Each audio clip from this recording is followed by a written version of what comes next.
আমার বাবা যখন প্রথম ঠাকুরের কাছে যান, পার্লারে ঠাকুর বসেছিলেন, আমার বাবার প্রণাম ঠাকুর নেয়নি। আপনাদের কাছে বলি, আজকে প্রকাশ করি, আমার বাবার প্রণাম ঠাকুর নেয়নি। সকলে প্রণাম নিচ্ছেন, ঠাকুরকে কেউ প্রণাম করলে ঠাকুর হাত জোর করে তার প্রণাম গ্রহণ করতেন। আমার বাবার প্রণাম কিন্তু ঠাকুর নিচ্ছেন না। বাবা মনে কষ্ট পেয়েছে, তখন ইয়াং ব্লাড, ইয়াং জেনারেশন, বাবা কষ্ট পাচ্ছেন। তার ঋত্বিক দেবতা আমার বাবা ছিলেন খুব নামকরা ঋত্বিক করুণা সিন্ধু মুখোপাধ্যায় মহোদয়। বাবা তার ঋত্বিক দেবতাকে জিজ্ঞাসা করলেন যে সকলের প্রণাম তো নিচ্ছে, ঠাকুর আমার প্রণাম নিচ্ছেন না কেন? সঙ্গে সঙ্গে ঋত্বিক দেবতা বলছেন, আপনি কি আপনার মাকে এবং বাবাকে প্রতিদিন প্রণাম করেন? বাবা বলছে, নববর্ষ উৎসবের সময় করি, আর বিজয় দশমীতে করি, আর কলকাতায় গেলে করি, পরীক্ষা টরীক্ষা দেওয়ার সময় প্রণাম করি। দেখুন কত বড় দায়িত্ব আজকে আমাদেরকে ঠাকুর দিয়ে গেছেন। আমাদেরকে কতটা তৈরি হতে হবে, তবে আমাদেরকে দেখে আশপাশের পরিবারগুলো তৈরি হবে। আমার বাবা বাড়িতে চলে এলেন। বাড়িতে চলে আসার পর আমার ঠাকুমাকে প্রতিদিন প্রণাম করা শুরু করলেন। সঙ্গে সঙ্গে আমার ঠাকুমা বলছেন যে তুই কি কোথাও যাবি? না, আমি দেওঘরে গিয়েছিলাম, আমার গুরুদেব আমার প্রণাম নেয়নি, আমার ঋত্বিক দেবতা বলেছে তোমাকে প্রতিদিন একটা করে প্রণাম করতে। বাবা প্রতিদিন একটা করে প্রণাম করে। 3 মাস পর আমাদের কনফারেন্স হয়, ঠিক ঋত্বিক কনফারেন্স। আমার বাবা আবার দেওঘরে গেছেন। পার্লারে গিয়ে শ্রী শ্রী ঠাকুরকে বাবা প্রণাম করছেন, সঙ্গে সঙ্গে ঠাকুরও বাবার প্রণাম গ্রহণ করছেন হাত জোর করে। বাবার কি খুশি! কিন্তু দেখুন, অবতার নাহি কয়ে মুই অবতার। বাবাকে কিন্তু ঠাকুর ডাইরেক্ট বললেন না যে তুই তোর মাকে কি প্রণাম করিস, প্রতিদিন মাকে না প্রণাম করে আমাকে প্রণাম করবি না। কি শাসন দেখুন!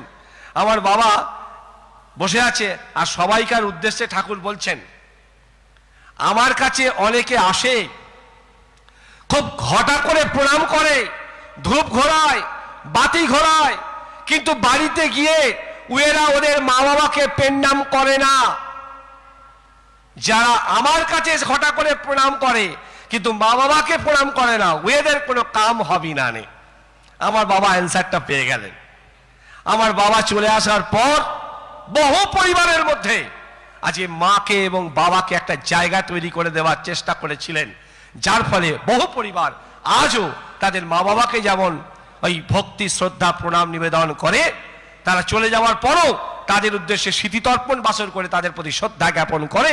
ঠিক এইভাবে আমরা আমাদের পরিবারগুলোকে যদি ঠিক এইভাবে চাষ করতে পারি, সেই সাধক রামপ্রসাদের কথা, কি সুন্দর কথা, এমন মানব জমিন রইল পতিত, আবাদ করলে ফলতো সোনা। আবাদ করলেই দেখবেন সোনা ফলবে। আমরা যদি একটু একটু করে করি, তার কথা একটু একটু করে মেনে চলি, তাহলে দেখবেন আমাদেরকে দেখে বহু মানুষ তারা অনুপ্রাণিত হবে। এই যে আজকে আপনারা এত মানুষ এসেছেন,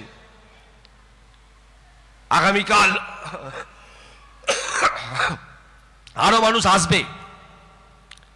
আপনারা যে এখানে এসেছেন, একজনকে ভালোবেসে এসেছেন। সেই ভালোবাসার মানুষটি হলেন ঠাকুর। আর ঠাকুরের মধ্যে আছে ঠক্কর। তিনি প্রত্যেকটা মুহূর্তে আমাদেরকে ঠক্কর দিচ্ছেন, ঠক্কর দিচ্ছেন। আর এই ঠক্কর খেতে খেতে আমরা একটা সময় তার হয়ে ওঠার চেষ্টা করি। প্রতিদিন ঠাকুরের কাছে বলতে হয়, ঠাকুর আমি তোমায় ভালোবাসি ঠাকুর, আমি তোমায় ভালোবাসি ঠাকুর, আমি তোমায় ভালোবাসি ঠাকুর। প্রতিদিন বলতে বলতে একদিন দেখবেন ঠাকুরের প্রতি আপনার ভালোবাসা উতলে উঠবে। আপনার সমস্ত কিছু নিয়ে, ডিফেক্টস বলুন, আপনার যাই কিছু থাকুক না কেন, সব কিছু নিয়ে তাকে ভালোবাসার মধ্য দিয়ে দেখবেন জীবন কেমন রঙিন হয়ে উঠতে পারে। শুধু তাকে ভালোবাসা, আর এই ভালোবাসার মধ্য দিয়ে আমাদের পরিবারগুলো যত তৈরি হবে, যত সুন্দরভাবে তৈরি হবে।